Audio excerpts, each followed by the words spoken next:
Arraata biyyoolessaa. Gaazexeessaa inni dafqa uummataa nyaatu, warshaan hololaaf sobaa inni garaaf jiraatu.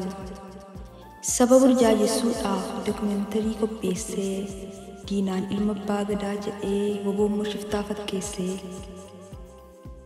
Dhugaa sabaa sharafuun seera ogummaa cabsee, utoo deemaan dhumuun badhaadhina nutti labsee.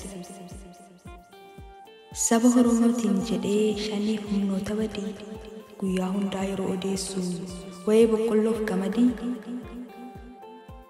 Warri sabaaf dhaabbatan sagalee haa dhiyyeessaa, uummata biraan ga'uuf dhugaa bosona keessaa. Addunyaanis akka arguuf shira Oromiyaa keessaa Oromoodhaaf gadhaaban arraata biyyoolessaa.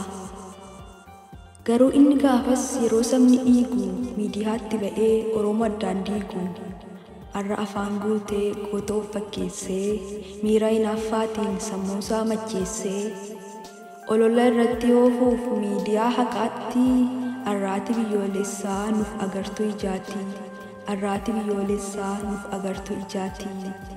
Arraata biyyoolessaa hordofaa, dhaggeeffadhaa, daawwadhaa. Karaa yuutuubii, karaa peejii, karaa telegiraamii, karaa adda addaa. Hordofaa, waliif qoodaa, uummata bira sagaleen haqaa, sagaleen uummataa kun uummata bira akka ga'uu fi waliif qoodaa dhaamsa kootii galatooma.